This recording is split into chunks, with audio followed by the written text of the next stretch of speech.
This podcast is sponsored by Bigger Brains, online training that won't bore you to tears. Expand the minds of your workforce at getbiggerbrains.com. Welcome to Permission to Speak, the video blog and podcast that loiters at the intersection of leaders who want their people to speak up, technology that facilitates connections, and results that serve our higher purpose. Now, here's your host, Kelly Vandever. Hi, welcome to the podcast. It's Kelly Vandever, and my special guest today is Ryan Jenkins. As a millennial keynote speaker and generations expert, Ryan Jenkins has helped organizations such as Coca-Cola, John Deere, and Wells Fargo better lead, engage, and market to the emerging generations, Millennials and Generation Z. Ryan has written over 350 articles centered around generational trends and strategies in the workplace. Ryan shares his insights on his blog, as a columnist for Inc.com, as a contributor to Millennial Magazine, Talent Culture, Business to Community, and HR Cloud, and has been featured in Forbes, Fast Company, Inc., and Success Magazine. Ryan is the host of the Next Generation Catalyst podcast, where he interviews New York Times best-selling authors and some of today's top thought leaders about leadership, generations, working trends, marketing, and more. Phew, you're a busy guy. Welcome to the podcast, Ryan. Thanks for having me, Kelly. As you know, we start by asking our guest a couple quirky questions to get to know them a little better. And so my first quirky question to you is, what actor would you want to play you in a movie? What actor to have played? People always think I look like Tom Cruise. I wouldn't say always. I've gotten that a few times, which I still don't think there's a connection there, but I don't see it. But I think now, if you ask me now today, I would say probably Mark Wahlberg. I just feel like Mark's really versatile. He does comedy. He'll do the dramas. He'll do the action. And I think he would be, and as far as I know, he feels like a kind of a humble guy. And he might have to work out a little bit more if he wants to play me. Just kidding.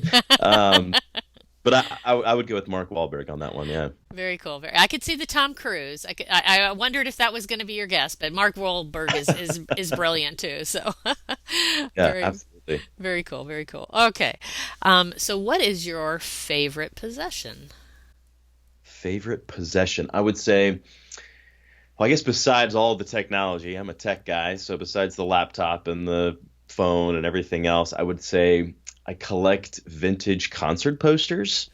So whatever live shows I go to, I buy whatever kind of vintage poster they have, and they're really cool. A lot of bands today have some really interesting artwork, and it's also a good memory as well, right?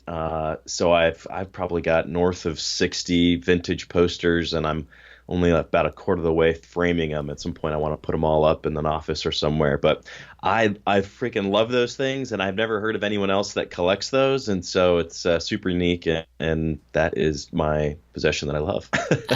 Very cool, very cool. You're going to have a huge office for all those posters. I know. Or I'm thinking maybe I'll put them in the garage or a man cave at some point. We'll see. Yeah, but it's expensive to frame things, and yeah, you've got to have a lot of space to put them up. And some of them are kind of small, so I think I can kind of make a tight collage of them all. We'll see. Very, very cool. Very cool. All righty. Well, now for our transitional question, get a little more serious here. So what is your story? What happened in your life that got you to a place where you cared about engaging millennials and helping others learn to give them a voice? Yeah, so I think my passion was born out of burden, and I grew up in Denver, Colorado. I went to school in Ohio, studied entrepreneurship, which landed me a job, ironically, and I came to Atlanta and went to work, and I felt like a lot of the energy and optimism and insights and innovation that I was looking to contribute was squandered under the thumb of dated leadership, dated infrastructure. And I thought it was just me, though, because I figured, well, I'm an entrepreneur. I want to be an entrepreneur, so I'm going to sweep that under the rug. And I just kind of kept running up the hill at my corporate job.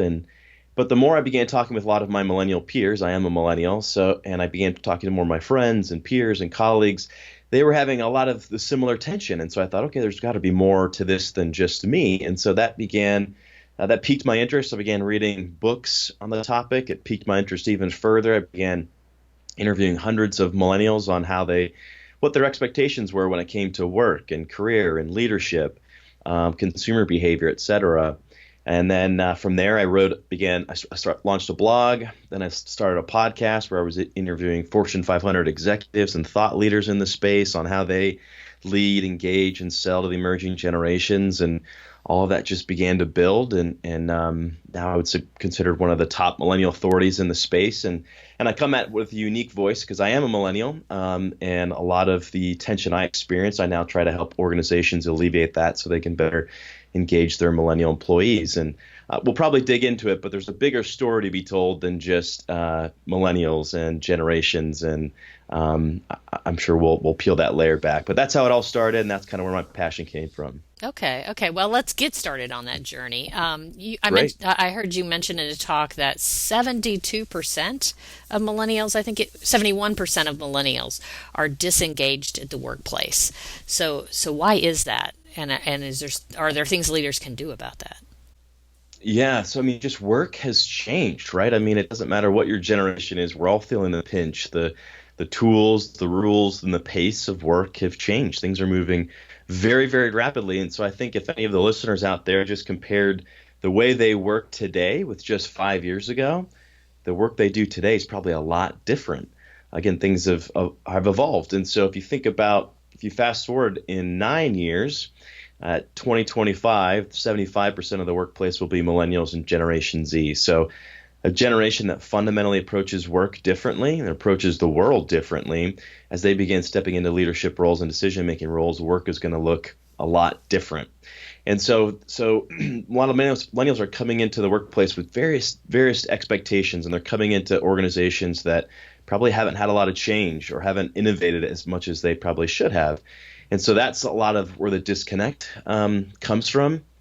And another major shift you can look at is we've moved from fixed communications to mobile communications. So it wasn't too long ago that if you were going to work, you'd have to get in your car, drive to a physical building, and only at that building is where work could happen. Well, now today that's no longer the case. We've moved from workplace to workspace. And because of mobile communications, we can work anywhere and do a lot of different things because of mobile communications. And so that's an expectation for millennials. In fact, 69% of millennials believe office attendance is unnecessary on a regular basis.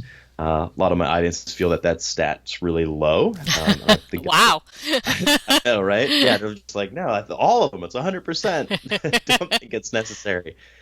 And so there's just a ton of external factors that are just that have disrupted work. And so we have to start understanding what those disruptors are and how we can begin to pivot our leadership, communication, physical work environment, whatever else it may be, because if we want to thrive in the 21st century, we've got to look at all those factors. Okay, so leaders in existing organizations aren't keeping up, aren't working to innovate and to keep up with the times, and so that's one thing that frustrates millennials. But is there something about the millennial generation in particular, about whether it's the way they were raised or the experiences that they have that make them markedly different than young people from 20 years ago? I mean, there's always been young people in the workplace, but what has been some of those differences that are making that kind of impact that make people so disengaged? Sure, yeah. And so you're right. There's always been generational strife, and Socrates is even quoted as looking at the young generation and calling them lazy and disrespectful. So this is not a new thing, but what is new is technology and the internet. Those are the two things that have leveled the playing field. It's changed the game. There's no individual or industry that is immune to the disruption of those two items. So you have technology and the internet. Those are powerful disruptors, and those just so happen to be peaking with the largest generation as they're emerging into the workplace. So you have those two items coupled with the millennial generation, and that's the recipe for massive disruption. And so it's fundamentally rewiring this generation. So a good example to think about is Uber, right? But a lot of listeners there have taken an Uber before. But go back, if you can, for the first time you used Uber. So let's go back to that very first time, right? You probably heard a lot about it. You downloaded the app. You open the app. You put in your credit card information. And you go, okay, great. I'm all set. I put in my destination. I order the vehicle. You begin to, you can see the vehicle coming your way. It gives you how much time it has to show up at your door. And you get that text message when the vehicle arrives, and you go, wow, this is a pretty seamless experience. And so then you go outside, you enter the vehicle, and you begin going to your destination. And as you're approaching your destination, there's this tension that starts to rise up in you, right? You remember this on your first Uber ride? Kelly, have you taken it hasn't been that long ago when I took my first Uber ride earlier this year, actually. Yeah, great. Yeah, and so when you get you start getting to your destination, you go, there's this tension rising up, like, okay, now what happens, right? Do I have to tip this individual? Do I have my credit card? Well, I don't see a credit card machine like a taxi might have. And hopefully, Kelly, you and anyone else listening, that your first ride, you had an experienced driver that was basically looked back at you like, what are you doing? Like, get out of the vehicle. Like, we're through here. I need to go pick up some more riders. And they basically shoo you out, and you leave, you exit the vehicle, you close the door behind you, and you go about your business. And so I repaint that picture because it's a great example, again, how technology and innovation is rewiring a generation, because that effortless, seamless experience that people have with Uber will now become an expectation for any other interaction they have, whether that be in the workplace, as a consumer, fill in the blank. So why do I have to wait in line to get my hotel key card and then go get into my room when I just left an Uber where I didn't have to do a thing? There was no exchange. I could literally just experience the service and leave. We're seeing that now with Amazon Go. Early 2017, Amazon Go will release a new retail storefront where there's no cashiers. You tap your phone when you walk in, you grab whatever it is that you want, and you just walk out. So we have a generation that's growing up with these experiences, and it's fundamentally rewiring their expectations. I have a young daughter at home. She's 16 months. She will not know a world where she can't tap a screen to order something and a drone will drop off a package within an hour at her front door. She does not know a world where that doesn't exist. And so that will fundamentally change how she approaches the world, approaches work, and approaches how goods and services are delivered to her. So when we're coming back to the conversation of how to engage millennials or why they're disengaged at work, it's literally because they're getting rewired. Their brain's been rewired, and they have fundamental different experiences because they live in a hyper-connected and fast world, and they're looking for those same innovation and same fast-paced environment at work. And if they're not getting it, well, it's now never been easier for them to find another opportunity and to job hop. So that was a long-winded answer, but hopefully that gives people a clear understanding of really why today is different, because we live in fast times and it's a hyper-connected world that's changed the game. So I heard you talking about this, and one of the points I think that helped illustrate too some of that rewiring. A couple of years ago, I was trying to figure out how to do something technical. I don't remember what it was, but I went to YouTube to find somebody to show it to me, and a 12-year-old literally walked me through what I needed to do it. So how has the fact that the younger generation, if you're trying to figure something out, the old joke is, ask your kid, ask your grandkid, and they'll show you how to do it. How is that changing expectations in the workplace for this younger generation? Yeah, so this is a great example, and that's happening all over the world. And Millennials and Generation Z, which is the youngest generation, they've been the household chief technology officer growing up, right? So they were helping mom and dad get on Facebook, understand what an app was, how to troubleshoot their laptop, or what a smartphone was. And so what's really important about that is that is the first time ever, today is the first time ever that we have an emerging generation that has skill sets and knowledge that previous generations don't have. No other time in history has an emerging generation had those type of assets. And so that's what's causing so much friction in the workplace, is because millennials can bring a lot to the workplace and are ready to contribute on day one, but oftentimes they're being asked to sit the bench. And if organizations continue to do that, it's my belief they'll be passed at the speed of Uber. So yeah, it's a different day and age. In fact, 58% of hiring managers believe that millennials have different or have skill sets that previous generations don't have. And so it's flipped the script. And so one of the techniques and strategies I teach organizations and help leaders grasp and kind of cling on to is this idea of reverse mentoring. Have you heard of reverse mentoring before, Kelly? Yeah. Yes, I have. Mm-hmm. So it's exactly what you're talking about. It's someone that's more junior than you that's teaching you something or mentoring you. So this example that you gave where you had a 2-year-old show you something or whatever it was, 12-year-old. And so it's powerful. And so it's a relationship. So reverse mentoring is when you ask someone more junior than you to mentor you. And it's a very natural relationship for millennials because, again, they've grown up teaching their parents or grandparents various things surrounding technology, social media, et cetera. And but I think the silver bullet as it relates to reverse mentoring is when you engage in reverse mentoring as someone that's more seasoned or more experienced in leadership or communication, you can actually model the appropriate communication or leadership skills that my generation, the millennials, so desperately need, right? So you can model what a firm handshake looks like, the power of eye contact, how to body language, how to prepare inquisitive questions, how to how to learn from anyone, right? Kind of have that learning attitude. And so that is the huge undercurrent or right hook that's kind of embedded in reverse mentoring. So it's hugely powerful. And it's a great way, again, to engage this millennial generation that is so disengaged at work. Very cool. Very cool. Yeah. So are there other things besides reverse mentoring that leaders are overlooking as ways to engage these employees? Are there other techniques or other tools that you give leaders to help engage them? Yeah. Another good one is feedback. So millennials crave feedback. If you think about it, they grew up gaming. 97% of youth in the United States play computer or video games. Wow, really? So, yeah, gaming is a big, big deal.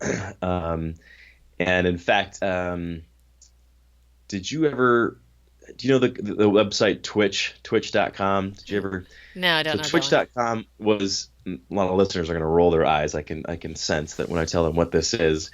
So twitch.com was a website where people could go, mostly it was millennials and the younger generation, would go and actually watch other people play video games. I've heard of this, yeah. Why someone would want to do that, who knows? But for the younger generation, they're going, that doesn't, that they're like, yeah, I would love to do that. And I do that and I'll have that up and I'll do my schoolwork at the same time. And so for those folks that are rolling their anyone want to do that? Well, I think it was over a year ago, Amazon bought Twitch.com for north of $900 million. So it's gaming is a exploding industry, and it's a generation that grew up with gaming. It's changed how they desire feedback. Because if you think about it, playing a video game, it's just a constant feedback loop. I hit a button, something happens. I choose this path, and something happens. And so they now pull that expectation in the workplace, and they're looking for more real-time, on-demand feedback. And oh, by the way, they actually live and grew up in an environment where on-demand feedback was delivered, right? Social media. I could post something up to the web, and I would get comments, likes, shares. And so that's an expectation they pull into the workplace. And I think if we're honest with ourselves, no matter your generation, we all want feedback. Right. Feedback helps us to course correct. We can get to point A to point B a lot faster if we have more real-time feedback. And email is just not cutting it anymore, right? If you want to get some feedback on a presentation or a pitch or an idea, to send an email and then cross your fingers and wait for a response, it's just not that helpful. So there's more and more technology and different ways out there where organizations can implement and actually start executing more on delivering more real-time and frequent feedback for millennials. And that certainly is a great lever to pull and leverage if you're trying to engage this emerging generation. So I've heard of a lot of companies that are abandoning the traditional annual performance review in replacing it with something that requires more frequent feedback. Is that the kind of thing that you think is a response to this? Yeah. So I think the most notable example here is GE. It was just 2 or 3 months ago, GE announced officially, their head of HR said, we have killed our 30-year-long annual review process. And in its place, they created an app that delivers real-time, frequent, and fast feedback. And so, yeah, if you ask the head of HR of GE, and she came out and said that, yeah, we're doing this because we're really looking at the emerging generation. We're wanting to fulfill that need and desire. So, it's shifted the expectations, or really managers have shifted from being managers to being coaches, and they're encouraging them to really coach more on the fly and more frequently. And that's a leadership style that resonates with millennials. If you think about it, they grew up on 6 or 7 sports teams in a single season or doing all kinds of different activities. They were always surrounded by coaches. So that is a tremendous leadership style that resonates with millennials. So yeah, so certainly it's something that a lot of organizations are figuring out. And again, we now live in a very high-tech world where technology can fulfill that frequent need for feedback with the millennial generation. Have you heard what kind of feedback the app gives? Is it analytic type feedback on performance? Is it soft skills coaching? Comments from the manager? What kind of things have you heard of or seen? Yeah, I think it's all of the above, really. And so there's other technology out there like Tiny Pulse, Waggle, I believe, even Slack is kind of this up and coming communication tool a lot of organizations are using now. A lot of organizations are using it to actually eliminate email. A lot of organizations no longer have any internal email, and they just use this product called Slack. And all of it, it offers where you can just you can request feedback from peers, colleagues, or other managers. There's a lot more data tracking. So it's super versatile, and I think it's just a great way to insert it, at least test drive it, or start small with a team and try it and see how it works. That's what GE did. They started with a few pilot teams to without using the year annual review process, and it was so successful that they did roll it out to a bigger organization. But some of these tools that I've seen are really highly customizable, so you can really kind of cater it to whatever it is kind of feedback you're looking for or your employees want. Very cool. So are you seeing when companies are making these kinds of efforts, is it increasing engagement? Do you see millennial generations pushed to not communicate in more traditional organizations, but to engage more and speak up more in some of these organizations that are shifting? Yeah, I think I still think it's tendency for millennials to lean on technology. Why do I need to talk to you if I can just text you? Or because I don't know if a lot of listeners have probably attempted to try to call a millennial, and certainly they're never gonna pick up, right? And it's gonna go to voicemail, and the voicemail's not even going to be set up, right? And so, God forbid you leave us, a message that's longer than 30 seconds, because then they'll never check it. Or halfway through you're leaving the voicemail, they'll text you, "What's up?" I just left you a voicemail. They'll be like, "What's up?" Yeah, tell me. Yeah, I don't have to go listen. Anyway, so I mean, if interpersonal skills or face-to-face communication is important in your culture, that's something that again, reverse mentoring might help kind of alleviate some of that, or give them the skill sets to engage in some of that type of communication. But it will be kind of their first, their knee jerk is to kind of communicate with technology. Some would say that that's not disengaged. I would argue and say that is engagement, right? If they're actually involved in communicating timely through other channels. So a lot of it's just, we have different assumptions. We all have different perspectives and perceptions as it relates to communication. And so we all kind of have to come to the table and offer our own solutions, or be ready to defer to other communication styles. I don't know if that answered your question at all, but I think so. I think we danced. We got some interesting information there.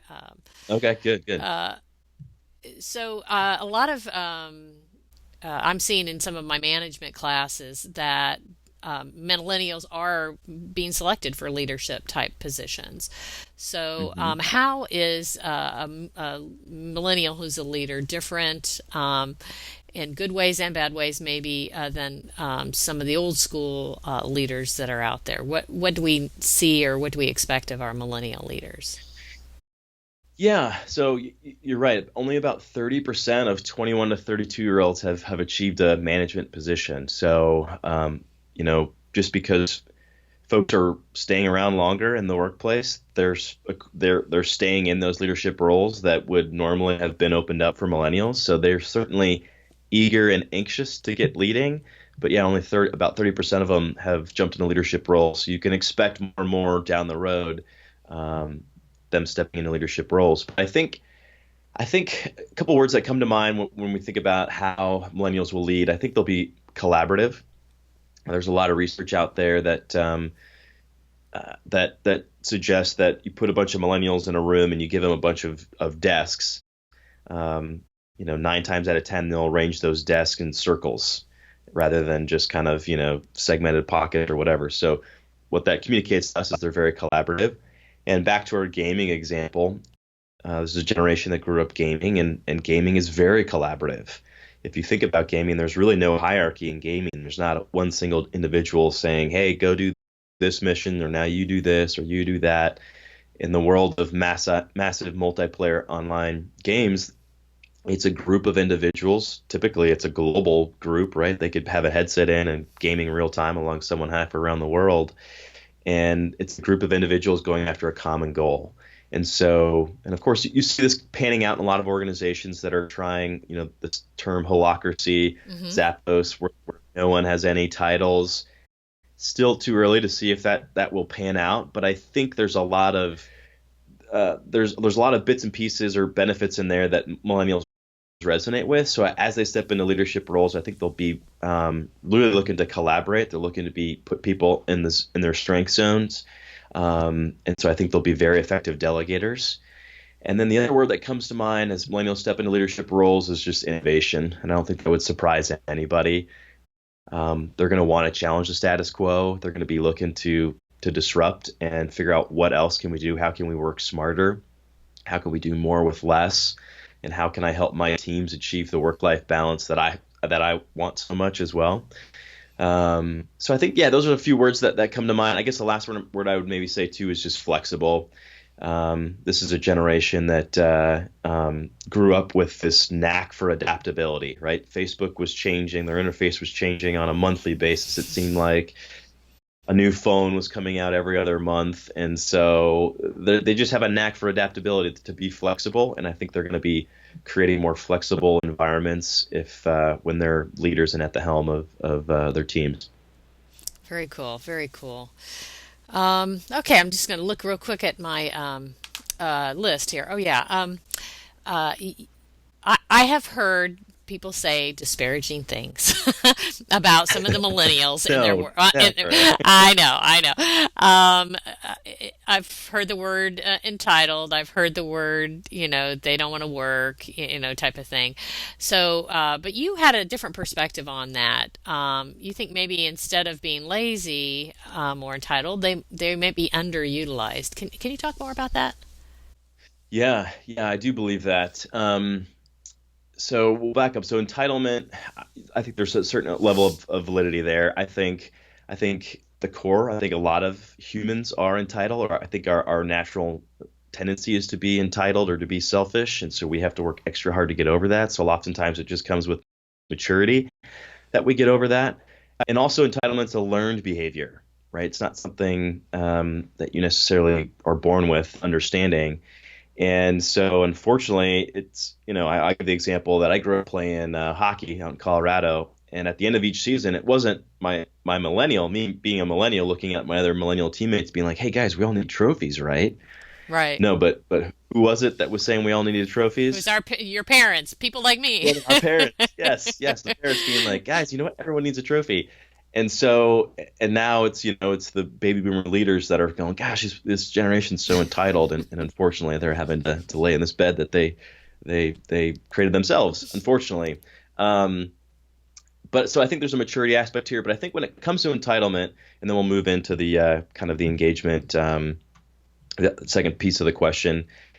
If you can move individuals from a I deserve to an I'm responsible mentality. So I deserve is a very entitlement response, and it's when you say I deserve, you're giving control to other people. Well, I deserve from you X, Y, and Z. But if you can shift your culture and help millennials shift their mindset to an I'm responsible for, well, that gives them ownership and that puts control back in their pocket, which ultimately they want. And they can say, okay, if I want X, Y, Z, then I'm responsible for A, B, C. And so it's easier said than done, but that's kind of the goal if you find yourself running into entitlement with your millennial employees. And then, so the second part of it is lazy. And I think oftentimes what a lot of the clients that we work with, when they're bumping their, hitting their head against the wall, thinking, geez, my millennials are so lazy, and, they're constantly on their phone, not delivering what as they should, or what have you. The more that we dig into it, the more that we find that actually they're just underutilized. It's kind of like when we were back in middle school, if all the listeners can go back then, and if it was, maybe it was you or maybe it was some of your peers that would finish a test early, and then what would happen? You would get bored and you wouldn't have anything else to do, so you'd just start causing disruption in the classroom, right? So kind of the same thing now, and as we talked about at the top of the show, work has changed. A lot of times millennials are extremely resourceful, and they lean into their high tech background to get things done faster than previous generations might have.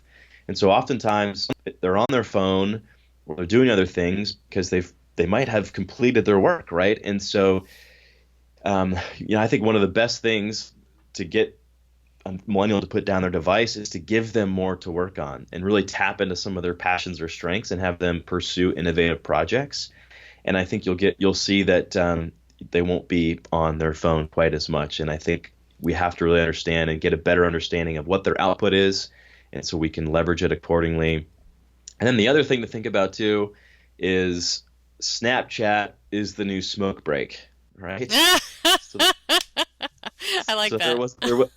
There was a point where we bent to the will of folks that were needing a smoke break, and they would go outside and take a break, and that works really well with some organizations as well, saying, hey, I know this is a part of your generation, and it's somewhat of an addictive thing and a kind of a behavioral thing, and so hey, let's take a break, get caught up on your social media, and then let's get back to work and zero in and focus in. And so that's a strategy that tends to work as well, and that positions the leader or the organization as just more relevant rather than saying don't do this or don't do that, which comes off as a nitpicking parent, and no one wants that as a leader. So so don't be so quick to jump to the conclusion of lazy or entitled, and find ways to utilize sometimes the underutilized generation. Nice. Snapchat is the new smoke break.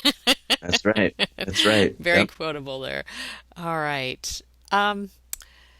So I think we talked about most of the questions that I was thinking about, but in this journey that you've been on, from where you started as a millennial that felt disengaged and not valued, to where you are now as far as studying it and helping others better engage their workforces, what have been one or two pleasant surprises that you've seen along the way? Yeah, I just, for me, it's a bigger story than millennials. And when I first kind of wanted to tell this story and to help organizations, it came off that, it offended, frankly, a lot of folks, existing leaders and folks that have been in the work world for a while, because they thought, geez, no, I don't need to change. It's this younger generation that needs to change. And I wasn't doing a good job really communicating what it is that I felt was that we needed to change or how things were evolving. And so for me, the bigger picture, the bigger story is, yes, millennials are demanding a lot of change, but we now live in exponential times where things are moving rapidly. A good example is, well, if you think about any innovation in the past, we can go back as far as the wheel. We had, the automobile, the telegraph, the airplane, AC. I was in a session the other day. Someone said indoor plumbing. I was like, that's a great innovation. You bet. Um, but a lot of those innovations are physical, tangible things that have impacted our physical world. So it limited, because they were physical, tangible things, how quickly they could grow and how quickly they could impact all of our behaviors as professionals or as consumers. But in today's world, we now live where innovations are happening in the cyberspace, right? In the digital world. And that gives it exponential power, because everybody has, most professionals, most people in the United States have a smartphone. And so a piece of technology or innovation can happen and instantly change our behavior. Uber, again, is a great example, right? Ford Motor Company is over 100 years old, and they have a market value of $60 billion. Uber is 7 years old, and their market value is already more than Ford at $70 billion. So it's incredible how just an idea and an application can be delivered to millions of consumers and change your behavior, change your expectations in an instant. Another good example is Pokemon Go. That took over the world for like a month, right? And again, because we're all connected. And so something comes out and it can instantly change our perspective. And Pokemon Go was a great example of how augmented reality and virtual reality will be a reality very soon. And we're all going to be much more receptive to it than we think. So anyway, I say all those things because we're moving into exponential times where things are happening very rapidly. Our behaviors are changing very quickly. And a lot of these behaviors are rippling up, right? So how many listeners out there are now on Facebook and once told themselves that they would never be on Facebook because it was for kids, right? Well, that started with the millennial generation. Now Facebook, 1 in 7 people use Facebook on the planet. 1 out of 7 people use Facebook on the planet. And how many of us have sent an emoji in the last week, right? Probably to a colleague. That probably seemed childish at one point. We're all taking selfies now. All these things started with the emerging generation. So behaviors are rippling up. So I think it's important to be students of all these things. But back to kind of what I was saying is, yes, the millennials are demanding a lot of change, but bigger picture, it's the exponential times that all of us live in that are forcing us to change. And so my message to my audiences and my clients is we're not changing for the millennials. We're changing so that we can lead our businesses, lead our teams, run our organizations, communicate and brand like it's the 21st century. And we can get a crystal clear picture of what that is and how we do that if we look at the emerging generations. They give us data points and behavior. So back to your question, again, being long-winded here, but really passionate about all this, is you asked about some of the surprises. So I love seeing the light bulbs go on with my audiences when they go, I got it, great. And it's easier for folks to swallow that if they know that I'm not changing because of the young generation. I'm actually changing because we live in some exciting times and some scary times.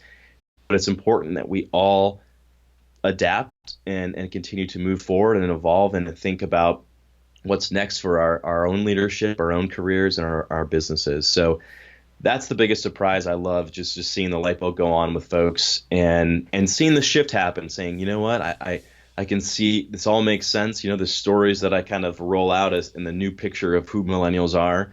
And then just having them saying, yes, I want to leverage the optimism. I want to leverage the energy and unique perspective of the next generation. So I love that. And that's the surprises that light me up. Very, very cool. Very cool.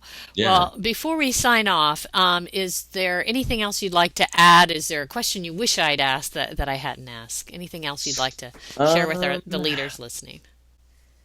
I don't think so. I just think, no, I think we live in really exciting times, and I think there's just so much opportunity and potential out there. And if we all need to be better at bringing our strengths to the table, understanding every strength from every generation and leveraging them accordingly. And it's truly the organizations that can leverage the experience and wisdom of previous generations with the energy and optimism of the emerging generations. Those organizations are going to thrive in the 21st century. So that's probably where I would end it. Excellent, excellent. Well, Ryan, thank you so much for spending your time with us and sharing these brilliant insights. I really appreciate it. Thank you, Kelly. Always a pleasure. This podcast was brought to you by Bigger Brains, online training that won't bore you to tears. Expand the minds of your workforce at getbiggerbrains.com. Thanks for tuning in to Permission to Speak. If you want to increase collaboration and innovation in your organization, check out more resources available at speakingpractically.com or give me a call, Kelly Vandever, at 770-597-1108.